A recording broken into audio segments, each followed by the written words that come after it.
Hello and welcome to State of the Economy.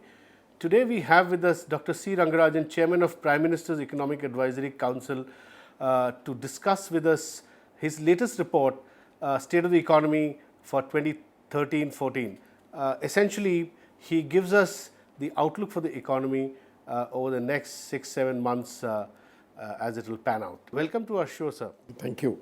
This report of yours indeed comes at a very critical juncture when the economy has been facing a lot of headwinds in terms of the currency depreciating very dramatically over the past 3 months. The current account deficit emerging as a serious macro threat, as your report itself points out.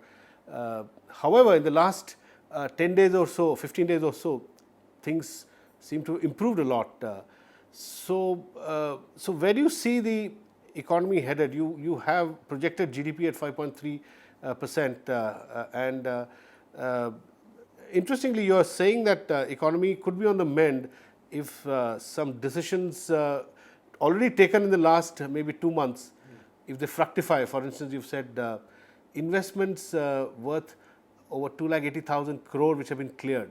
Now, how do you see these pan out? When we started working on the report, we had certain information, and on the basis of which we felt that the growth rate of the economy will be 5.3% in the current fiscal.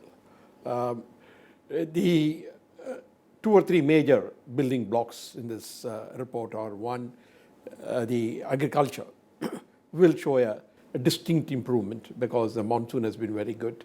It is well spread out. The reservoir levels are very high. Therefore, it will also help the Rabi crop. Therefore, we put the agricultural growth at 4.8%. This will be one of the highest in the last 6-7 years? The agriculture growth? There have been 1 year earlier where it has been very higher than this. Okay. But it all depends upon the rate of growth in the previous year. Last year, I think the agricultural growth rate was 1.7. So on top of it, this will come, because this also gives us an average of 3 point something, which has been the average for the 12th, 11th 5-year plan. So I think this estimate is reasonably strong, and we will get it. In fact, some people feel the actual growth rate in agriculture may be even higher than this. As far as industry is concerned, of course, in industry we include not only manufacturing but also construction, electricity, and so on. We project a slightly improved growth rate. In manufacturing particularly, we project a growth rate of 1.5% as against 1% of last year. Okay. Basically, if you look at the services sector and the industry sector, the growth rate that we are projecting this year is more or less the same. It was 5.5% last year. It is 5.4% this year. In spite of the figures that you gave about big projects having been cleared recently, which will lead to a huge amount of investments, 2,80,000 crores or whatever. So, in spite of that, you're saying that we might get only 1 point. Well, you see, the result of the clearances will be seen much later, because I think these are all big projects, because they are at the starting stage. There have been problems about clearances from the Defense Ministry, clearances from environment, and so on and so forth. Those clearances have come? Yes, these clearances are coming, and therefore they will start now doing. Now, if they have to do land acquisition, for example, it will take time. Therefore, it is good that so many projects have been cleared by the Cabinet Committee on Investments, and that full impact will be felt later, but some impact will be there. That is why we have projected a growth in manufacturing in the second half of the year. So in some ways, as you know, in the first quarter, the manufacturing growth is negative. Yeah. Therefore, we really need to grow at least something like 2 to 3% in the second half of the year to get an overall growth rate of 1.5%.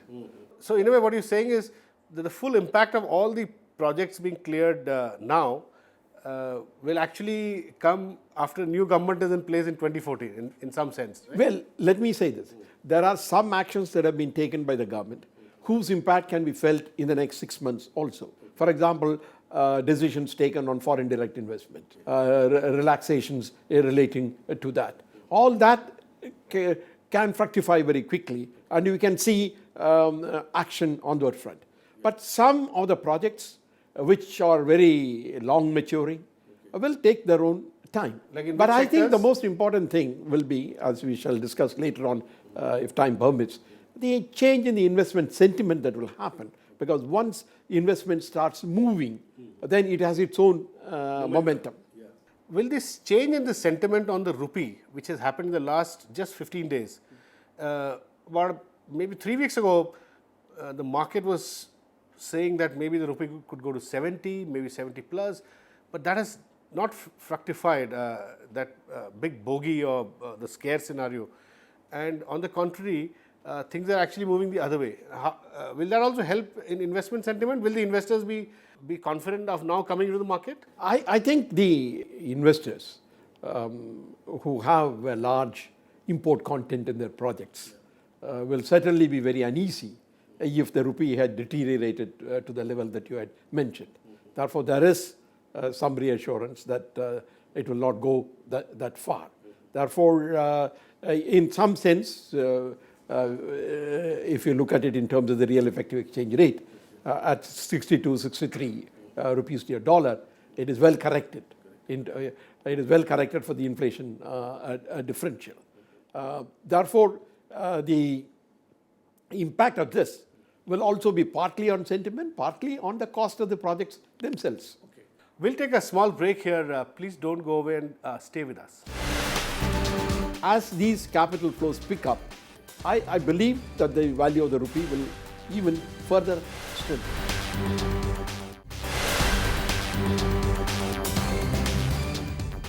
Welcome back to State of the Economy.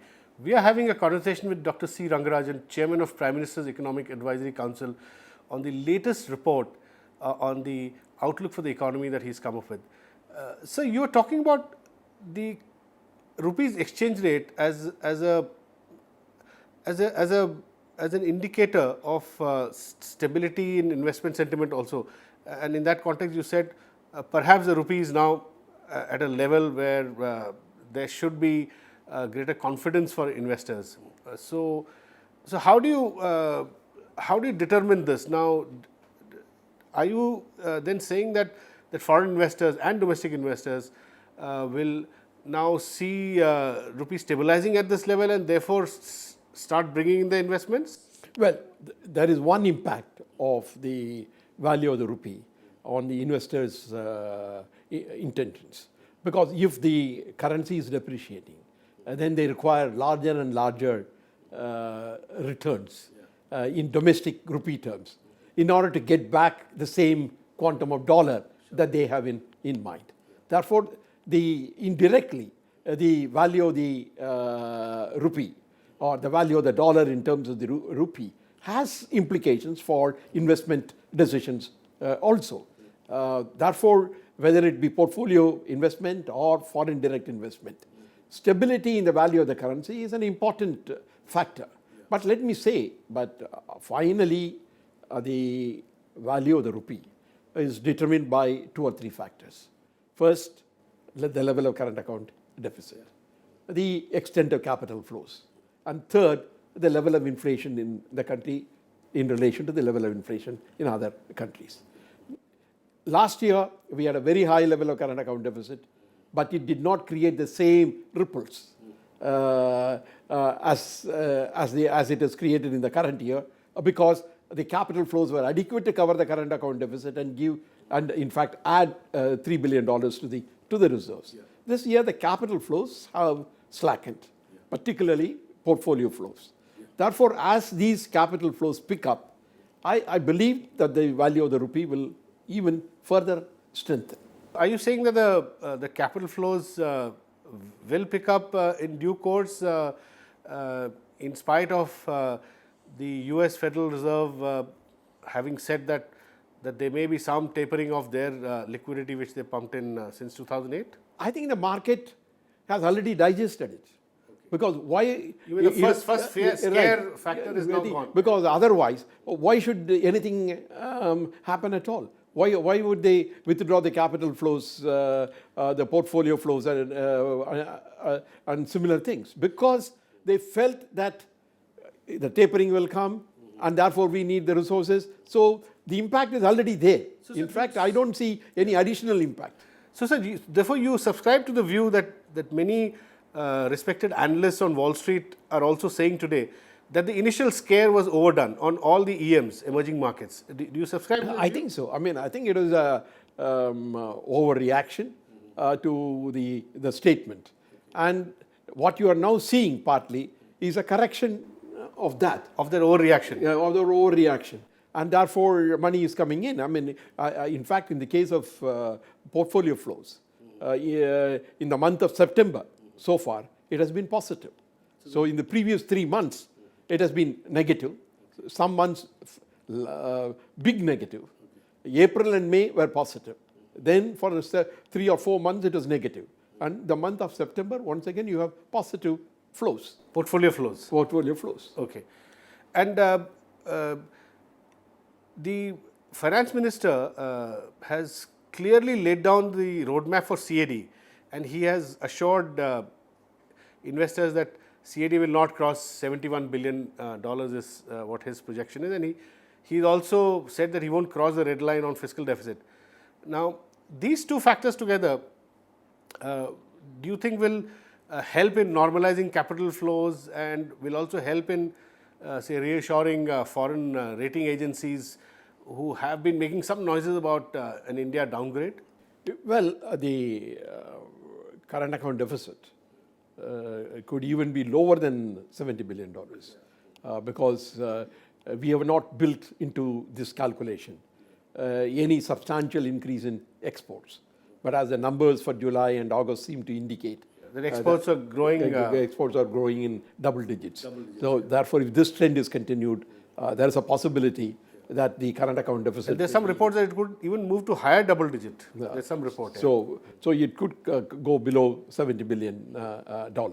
So therefore, that is the other thing is the fiscal deficit is a very standard prescription whenever the current account deficit is very high, because it is one of the ways of containing demand pressures in the system.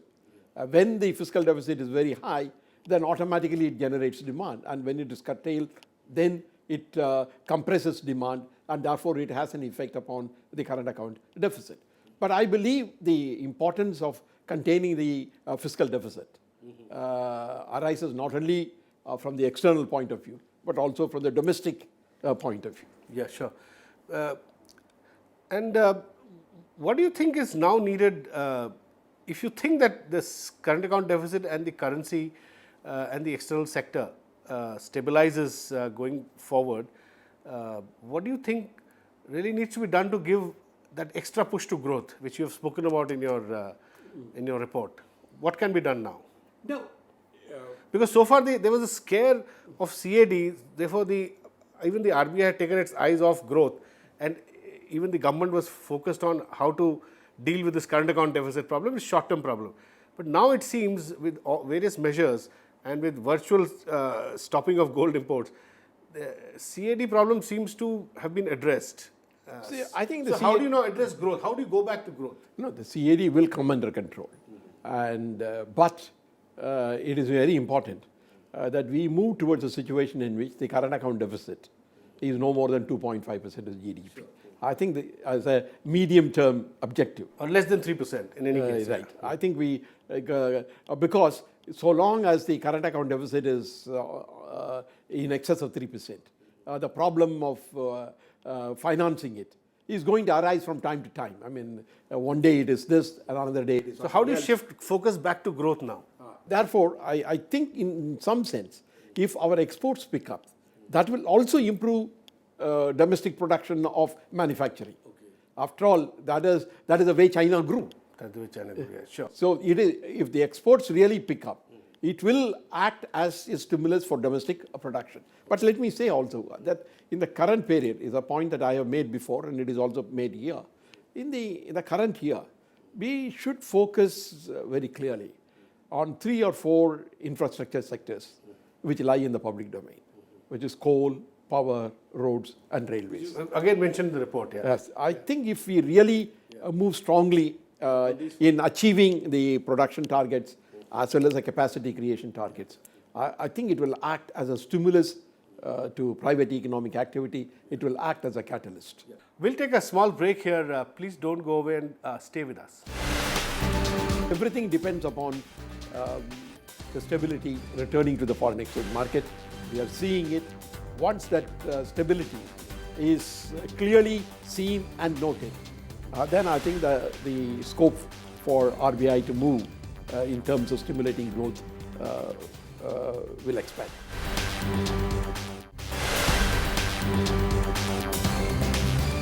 Welcome back to State of the Economy. We are having a discussion with Dr. C. Rangarajan, Chairman of Prime Minister's Economic Advisory Council, on what really needs to be done in the next 6-7 months to push growth. So you clearly you said that the solution is to really push all the pending investments, as you said, in whether it's in coal or ports or other infrastructure sector. Again, the question comes back to whether in the last 6-7 months before a general election, whether the administration is adequately geared towards taking decisions and really pushing the files, as it were, because a lot of these lie in the domain of the public sector. How do you see that happening? No, I think there are immediate or the short-term measures, and then the slightly longer-term perspective. I was saying that in the short term, there are 2 or 3 things that are operating. One, the pickup in agriculture will stimulate rural demand. Second, export growth, if it continues, that will also stimulate domestic production. On top of it, if we get to implement the production targets, achieve the production targets in some of the key infrastructure sectors, all of this will, in the short run, be able to give you a higher rate of return. Over the slightly longer term, I'm not talking of medium and long term in that sense, over a slightly longer term, now going beyond 6 months or going beyond 8 months, all the measures that we have taken to clear projects, to make certain policy measures transparent and clear, all of them will act on the investors' decision. Yeah. I am hoping that will happen once the growth starts picking up. And that is why it is very imperative that the growth rate in the current fiscal is higher than the growth rate in the previous fiscal. So are you confident that that will happen? We'll get a higher growth rate than the previous fiscal? That is what we are projecting. Projecting, yeah. So the 5.3% growth rate is higher than the 5% growth rate of last year. And so what else needs to be done to really push business sentiment? As I said, the RBI, and rightly so, had been very focused on issues like the external sectors, the rupee, current account deficit. Now, if you say that some of these issues are behind us, then can now the RBI think of really doing something to push growth, maybe add more liquidity in the system? Well, as you know, that the Reserve Bank was actually moving in the direction. After all, in the last 3 or 4 months. In fact, in March, April, they were moving in that They have not tightened. In fact, they loosened. But the pressure on the rupee mounted. Made them tighten it at the short end. And therefore, they had to retreat. And they had to resort to certain other measures. Therefore, everything depends upon the stability returning to the foreign exchange market. We are seeing it. Once that stability is clearly seen and noted, then I think the scope for RBI to move in terms of stimulating growth will expand. And so, do you think the RBI also needs to reverse its short-term interest rate tightening, which was effectively more than 300 basis points tightening, purely because the rupee was behaving the way it was? So now, if things stabilize, Do you think they need to reverse that? Because this tightening has had a huge impact on the bank balance sheets. I am told that the banks will take a big hit on their balance sheets if this short-term tightening is not adequately corrected. Well, it was a measure that was taken in order to prevent speculative dealing in rupee. Therefore, we would wait to see what happens after the 18th meeting of the Fed. Yeah. And then, even if after that, that the foreign exchange markets, not only in India but elsewhere in the world, remain reasonably stable, then I think the scope certainly exists. Therefore, the reason behind those measures has to go in order to be able to reverse the decision. So, sir, what you're essentially saying is that our decision making here in some ways is inextricably linked to what the Federal Reserve in America does. So, isn't that the situation today? I think so. We are living in an integrated world, and we cannot live in isolation. Capital flows are essentially the result of both push factors as well as pull factors. Therefore, if something happens outside India, that is really the push factor. So we have no control over them, and therefore we need to take that into account. And sir, how much would you realistically say is our policy making constrained by the American Federal Reserve's policy making? I think we are getting more and more integrated with the rest of the world, and therefore the policy decisions of other countries will matter. After all, we are a member of the G20 also. Sure. After all, we do discuss there, and then we did make a plea that the United States must also take into account the impact of its own actions on the rest of the world, even while calibrating the tapering. Yeah. Therefore, all these, we are all living in the interrelated world. And I would say it is not just the United States alone. If China now starts pursuing a vigorous or aggressive path, then also we will have to take that into account. Sure. Yeah, in fact, the G20 declaration, I was there for the meeting, and it did formally say that the developed economies must make their monetary policy making more predictable, so that the developing economies know what is going on. Because there's the some sort of coordination willy-nilly need to adjust to some of the events that are happening outside, and therefore they had to do. After all, the United States is enjoying the status, the dollar is enjoying the status of a reserve currency. Sure. And therefore, if you are a reserve currency country, it has to take into account the impact on the rest of the world. And we also need to take that into account. Thank you, Dr. Rangarajan, for talking to us. That's all we have in this edition of State of the Economy. We'll be back with you next week. Thanks for watching.